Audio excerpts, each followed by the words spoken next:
প্ৰথমে আপোনালোকক ধন্যবাদ জনালোঁ।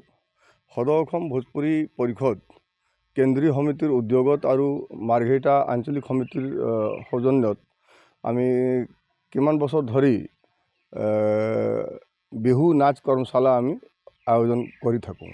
তাতে আমাৰ বিভিন্ন জাতি জনগোষ্ঠী ভাষা ভাষী ছোৱালীবিলাক আহে তেওঁলোকে শিকিবৰ কাৰণে, কিন্তু বেছিভাগ আমি চেষ্টা কৰোঁ যে আমাৰ ভোজপুৰী ভাষী অসমীয়া যিবিলাক ছোৱালী তেওঁলোকক আমি শিকাবলৈ চেষ্টা কৰোঁ, কিয়নো আমি অসমত যেতিয়া থাকোঁ অসমৰ কলা কৃষ্টি অসমৰ ভাষা সংস্কৃতি আমি ভাল পাওঁ আৰু আমি নিজকে অসমীয়া বুলি পৰিচয় দি ভাল পাওঁ। সেইকাৰণে আমি সদায় এই বিহু নাচ কৰ্মশালা আমি শিকাবলৈ আমাৰ যিটো ভোজপুৰী ছোৱালীবিলাক আছে তেওঁলোকক শিকাবলৈ আমি চেষ্টা কৰোঁ। আৰু এইটো বৃহত্তৰ অসমীয়া জাতি গঠন প্ৰক্ৰিয়াত এটা আমাৰ ক্ষুদ্ৰ প্ৰয়াস, আৰু এইটো আমি সদায় কৰি আছোঁ আৰু কৰি যাম। কিয়নো অসমত যেতিয়া আমি থাকি আছোঁ তেনেহ'লে অসমকে আমি নিজক মাতৃভূমি নিজৰ কৰ্মভূমি আমি মানি লৈছোঁ।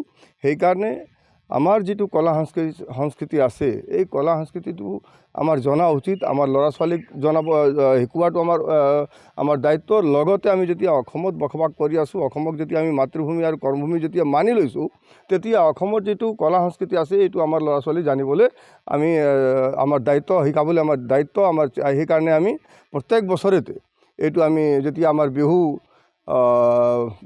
আহি যায় তেতিয়া বিহুটো অসমৰ আমাৰ প্ৰাণ, আৰু বিহু যেতিয়া আহিলে মানুহ নিজে বলীয়া হৈ যায়। আৰু সেইকাৰণে আমি অলপ চেষ্টা কৰোঁ আমাৰ ল'ৰা ছোৱালী যিবিলাক আছে তেওঁলোকক অসমৰ যিটো বিহু আছে এই বিহুটো কি হয় তাৰ বিষয়ে আমি জনাবলৈ চেষ্টা কৰোঁ।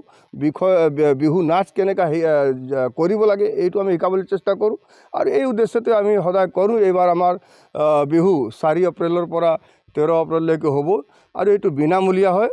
আমি নিজে এইবিলাক আমাৰ ফালৰ পৰা আমি কৰাওঁ, আৰু তাতে এইবাৰ আমাৰ 2জন ট্ৰেইনাৰ থাকিব, এজন দেৱজিৎ গগৈ আৰু আইচেং গগৈ।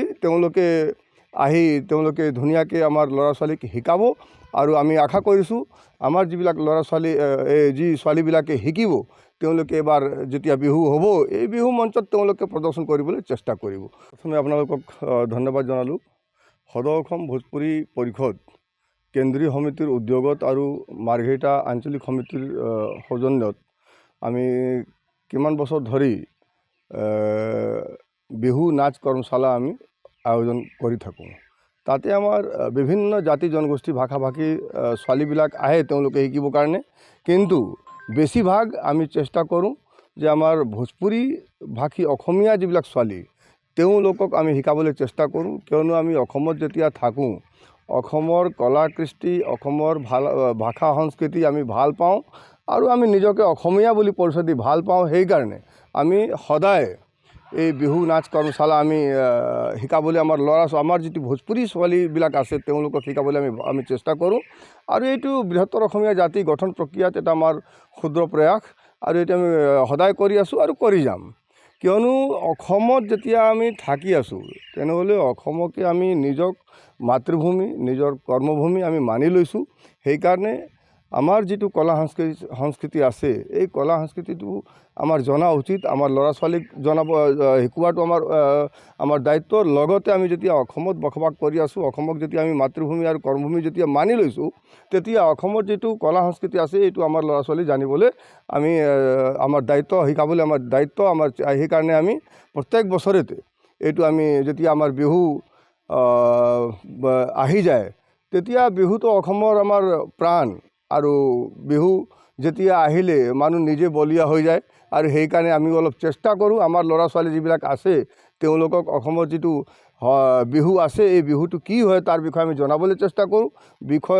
বিহু নাচ কেনেকৈ কৰিব লাগে এইটো আমি শিকাবলৈ চেষ্টা কৰোঁ, আৰু এই উদ্দেশ্যতে আমি সদায় কৰোঁ। এইবাৰ আমাৰ বিহু 4 এপ্ৰিলৰ পৰা 13 এপ্ৰিললৈকে হ'ব, আৰু যিকোনো খবৰৰ বাবে যোগাযোগ কৰক 7099017330 লগতে 7099017110 নম্বৰত।